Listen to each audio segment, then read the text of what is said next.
So that's 2 Ashes matches done. They've not disappointed. Dear me, they've not disappointed. Some of the most exciting cricket you can imagine. Lots of controversy.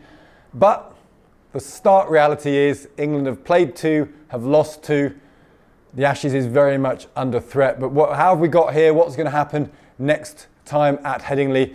2 of the greatest people to speak to about this, the former England captain and chief cricket correspondent of the Times, Mike Atherton, and the Australian cricket writer, Gideon. Haigh. Morning to both of you. Morning. Morning. I would remind you that as far as we're concerned, the Ashes is not under threat. The Ashes is close to secure.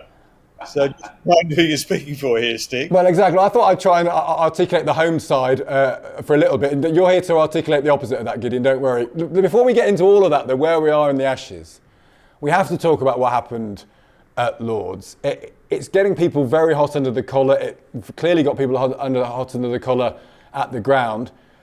I think you two agree on this. So do you want to start, Athers, and say, was it fair enough for Healy to run Bairstow, not Healy, for Carey to run Bairstow out, for the Australians to appeal, and for him to be given out? Well, that was a nice slip there, Stig, because Ian Healy would certainly done it back in his day. Would he have done it, do you think?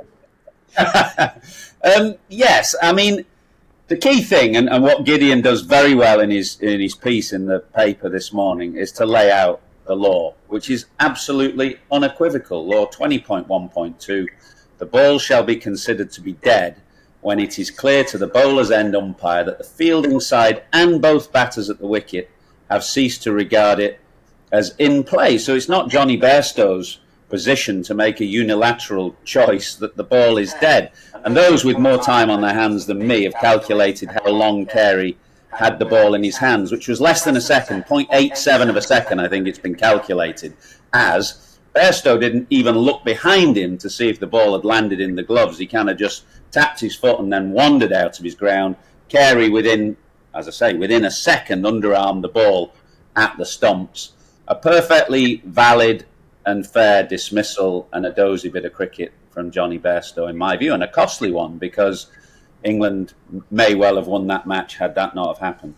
The moral argument, Gideon, is that he wasn't got out by skill. He was tricked out. It wasn't in the ordinary scheme of the game. It wasn't him being. I've seen other examples where someone walks down the wicket and doesn't and gets stumped, and it's seen as a stumping in the same regard. But some people would say that the point of cricket is to get the person out fairly and squarely by your own skill, and this isn't that. I think it was a very skillful piece of cricket from Carey. He sensed an opportunity. He threw straight. He clearly had anticipated that Bairstow would do what he was doing, because he'd been doing it for several overs beforehand. And Bairstow tried to do the same thing to Marnus Labuschagne at Edgbaston and failed to do so.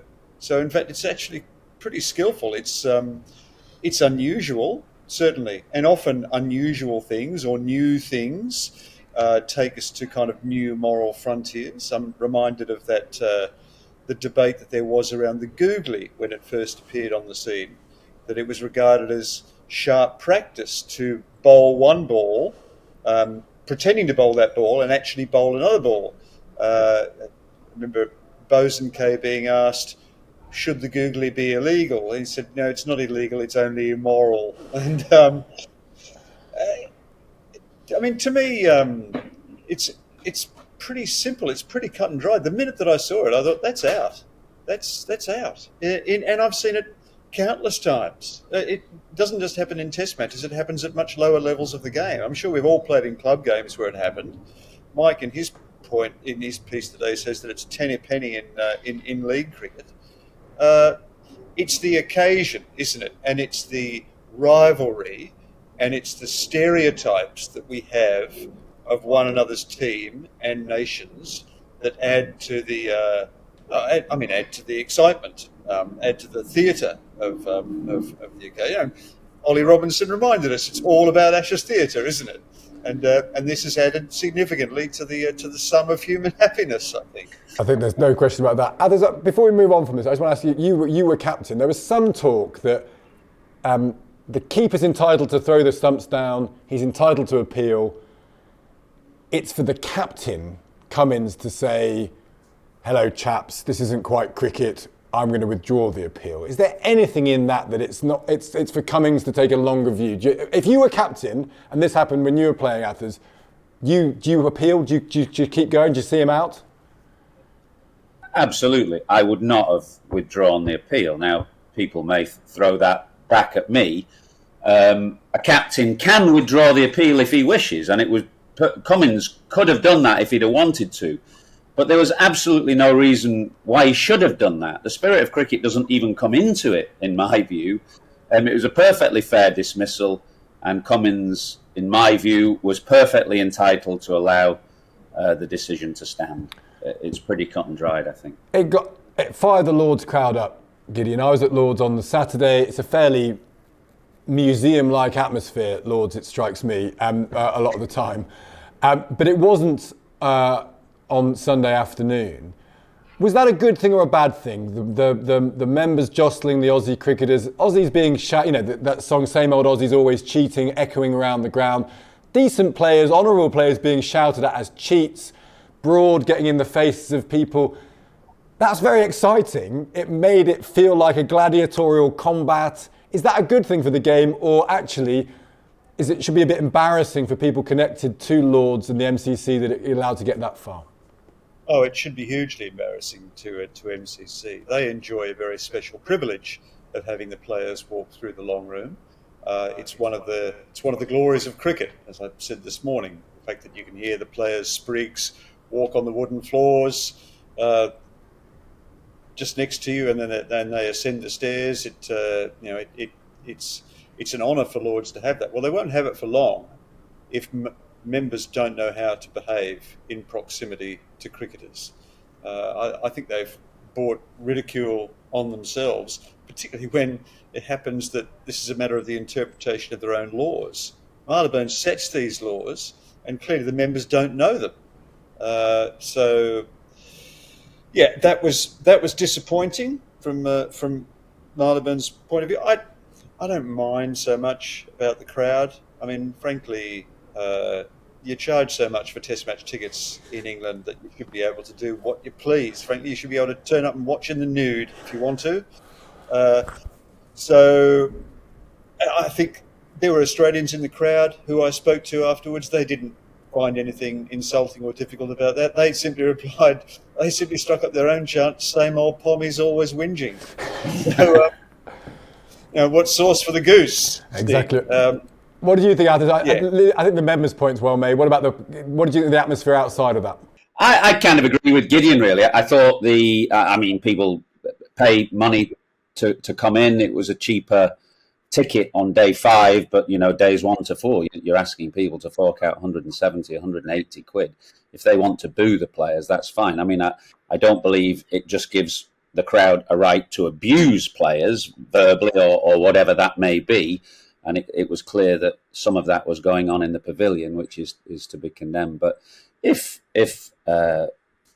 people buying tickets want to express their displeasure by booing, I think as players you have to suck it up. I mean, I've been stood in the middle of the Melbourne cricket ground being shouted at by 90,000. You accept it as part and parcel of the game and part and parcel of being in a foreign land where 90% of the supporters are against you. That's just part of it. You cope with that as a player. Let's talk about the cricket then.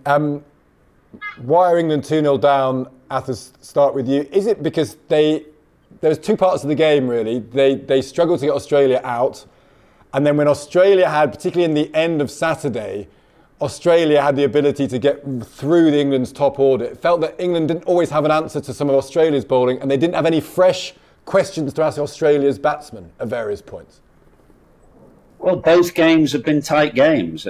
Clearly, the first game at Edgbaston was a very close game. This one, a margin of 40 runs over a 5-day test match. That's, by test match standards, a very fine margin as well. So England have been right in both games. And I think, rather than viewers or readers thinking about the spirit of cricket costing England the second test match, they should reflect on areas where England had the better of the conditions in the second game.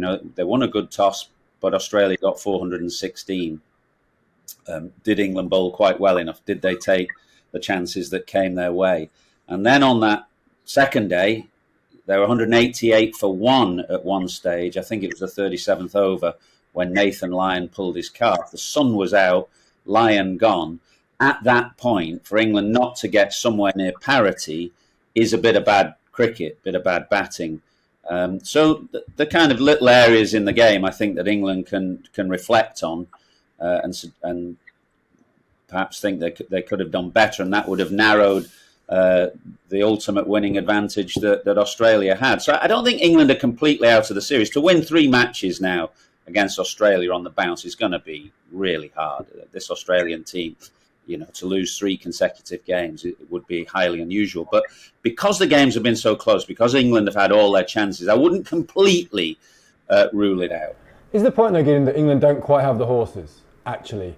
And you could see that on Saturday night when Australia had 3 pace bowlers all bowling around 90 miles an hour, all being able to do things other than bowl short and hope someone gets themselves out, which is how England had adopted the bowling the day before. When you see Harry Brooks scuttled like that, you have to reflect that England don't have a bowler anywhere that could do that. No, I think you've summed it up pretty succinctly. When that Australian attack is unleashed and they're coming back in a rota, they're hard to repel. I mean, it was tough going for Australia though in that second innings in the absence of Lyon. Cummins's plan on a last day would have been to throw the ball to Lyon, and he would have kept one end tight while the fast bowlers rotated from the other end. There was a lot of hard yakka out there for Australia, and they will feel it coming into the Headingley Test. It's an unforgiving schedule this year, so that will have consequences down the track. I wouldn't be surprised if Australia maybe make a few changes coming into Headingley. Or certainly, if they've got to replace Lyon, we can talk about Murphy a little bit later. But look, it's a very experienced Australian team, and they're not the World Test Championships for no reason. They know how to win games, and England have been capable of winning games by virtue of Stokes' charisma and Bairstow's brilliance and Root's genius. But have they been too dependent on individual performances? I wonder, because there are more obvious weak links in the England side than there are in the Australian.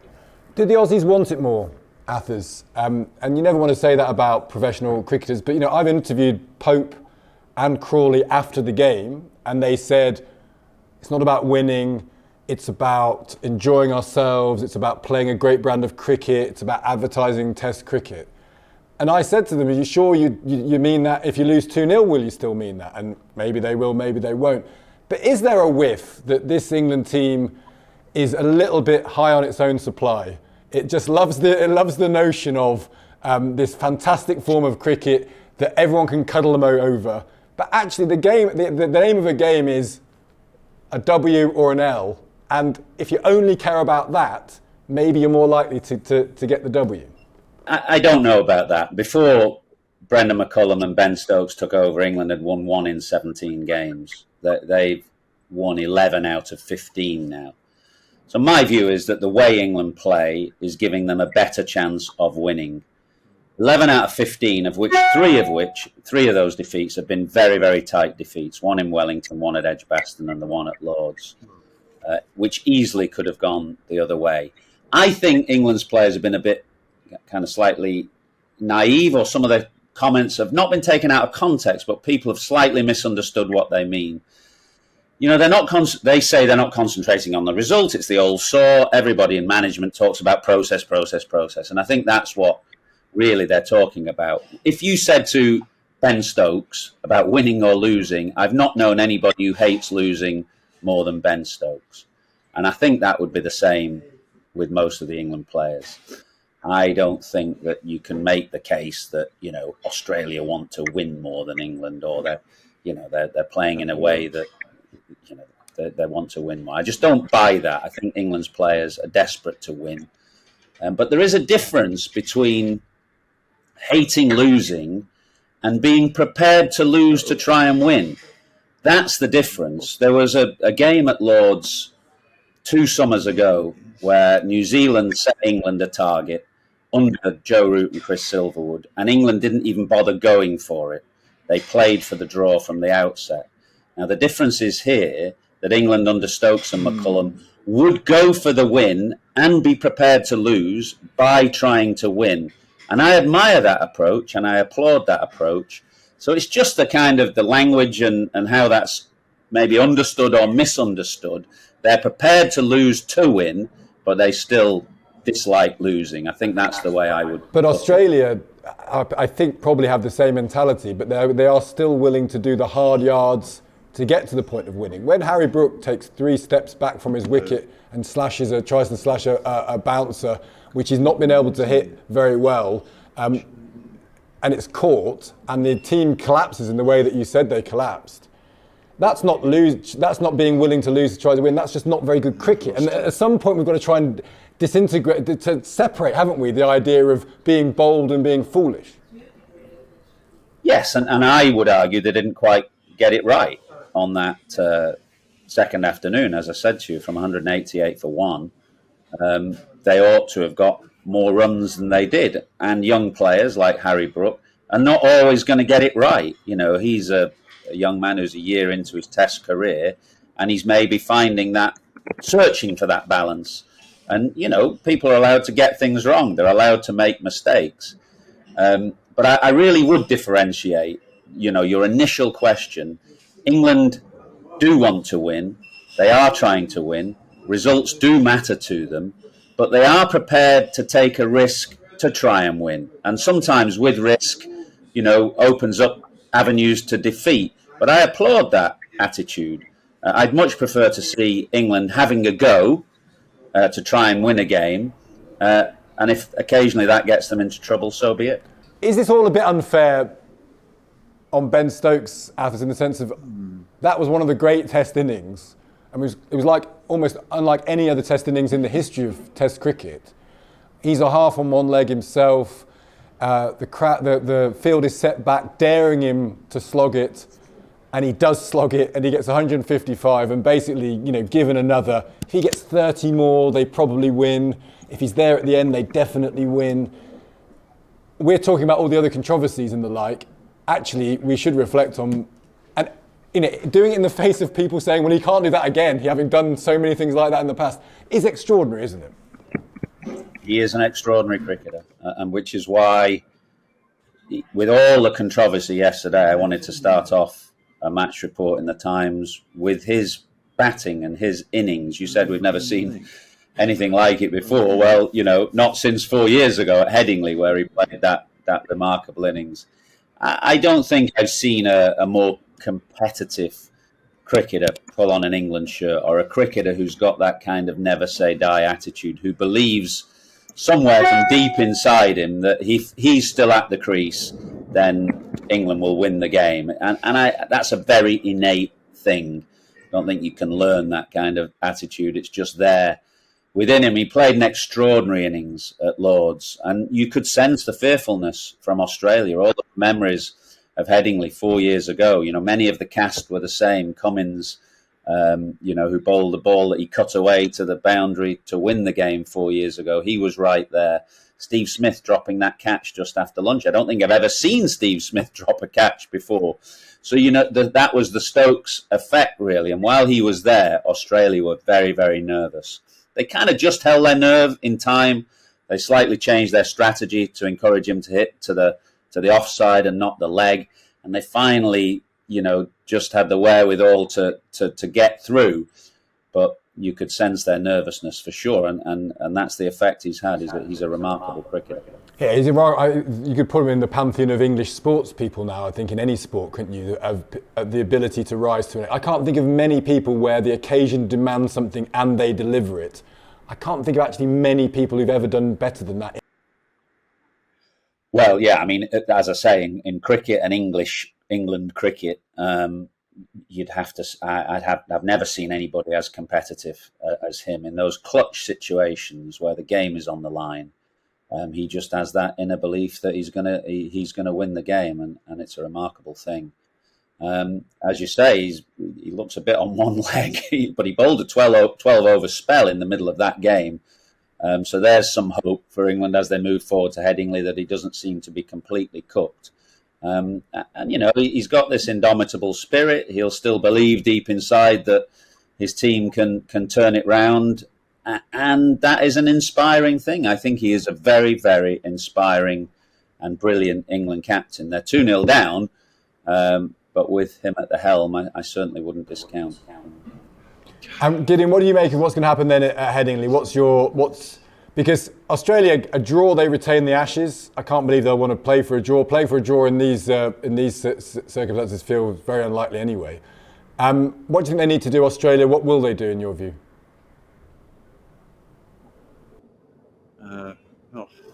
They're doing fine. They're doing absolutely fine, Stig. This is exactly the way they wanted the series to play out in some ways. I think they got the shock of their lives probably on that first day at Edgbaston. They'd not seen Bazball, whatever you want to call it, with their own eyes, but they soon assimilated it, and they soon began to get its measure. And I think increasingly it's been Australia who's set the pace in this series, or at least regulated the tempo in ways that are more suitable to them. And England's kind of been trying to get back to that inspirational performance on the first day without much success. And they fell back on very routine defensive devices during the Lord's Test, which suggests that they don't have too many other options. I think they will have an eye to the freshness of their attack. Their bowlers got through a lot of work in pretty demanding conditions at Lord's. But of course, Cummins will want to play in every Test match, and Murphy will walk into that side, and I suspect he might surprise a few people. He's a very, very good bowler. A year ago, the absence of Nathan Lyon would have been a much more serious scenario for Australians to contemplate. But Murphy has made every post a winner in his short career so far. Athers, what are England going to do? Because they've got the same problems. It's a very short turnaround. Anderson looks older all of a sudden, but they'll have to think about refreshing their attack. They don't have a spinner either. I mean, maybe they'll play the young kid, Raymond Ahmed. What do you think they'll do? If you're a selector, Athers, what do you do for Headingley? I suspect Mark Wood will come into the equation if fit. They'd quite like to have a bit more pace, given the way this game panned out with all that short pitch bowling. A bit more zip might help them. Although Headingley can be a different kind of a surface, and it can be a more traditional English style game with the ball nipping around if there's cloud cover. But as you say, it's a very, very quick turnaround. So you'd think that they might want to refresh the seam attack, and if Wood's fit, I suspect they'll look very carefully at that. I don't know about the leg spinner at Headingley. It's not a place where leg spin has traditionally flourished, so I think they might go in with the same balance of the team. Moeen Ali's fit, so if they're going to play a spinner, it will be Moeen Ali. And then just try and get the bits where they've been falling down, the catches, the missed chances, the extras, maybe that balance where the batting has slightly tipped over into something a little more reckless and thoughtful, and just put all those things together. And then, as I say, the first two tests have been very fine margins, and that there's no reason why the fine margins can't flip over in England's favour. And just finally, both, will the Ashes still be alive by the end of the next Test match? What do you think, Gideon? Well, wouldn't it be marvellous? Part of me is disappointed that England didn't get over the line yesterday, because 1-1 coming into the third Test would have been an absolutely ideal scenario. 2-2 coming into the Oval will be even better. I think that was my prediction, wasn't it? I can't remember, but Athers is already wrong. I think he had 3-1 England. I think that's gone now. So you had 3-2, didn't you? Did I? Yeah. Well, look, I'm impressed by Stokes, and Mike's absolutely right. The results have been very, very close, and the style of cricket that England is playing is narrowing the gap between the two teams. And a test match in England can change in an hour or in a session just because of the volatility of conditions here. If Australia happened to be bowling at the right time, or England happened to be bowling at the right time, one or other team can get a roll on. There's no reason why the Ashes can't be alive after Headingley, and I think Stokes is such an inspirational cricketer. Gosh, it was good yesterday. I almost feel as though we haven't quite done him justice today. As long as he's in any side, anything is conceivable. Yeah, that's a great point. Athers, do you agree? Yes, as I've said, I think Stokes is the most incredible cricketer, and he's a brilliant England captain, and the others will take inspiration from that. And so, yeah, the series is still alive. It is not in England's favour, it must be said. I'd be very surprised if Australia lose 3 consecutive games, but both opening tests have been close, and there's no reason why Headingley couldn't be the same. Yeah, maybe they could lose 1 at least to keep it interesting. Let's maybe all agree and hope for that. Great to speak to you guys. Thank you so much for joining us. And just a quick reminder, if you want to read the best writing on cricket, it really is the second you wake up in the morning or after an Ashes thing, you just want to read the Times, you want to read Athers, you want to read Gideon, and they always teach you something you didn't know before, even if you've watched the whole game yourself. So make sure whenever you're enjoying the Ashes, you turn to the Times to read all about it.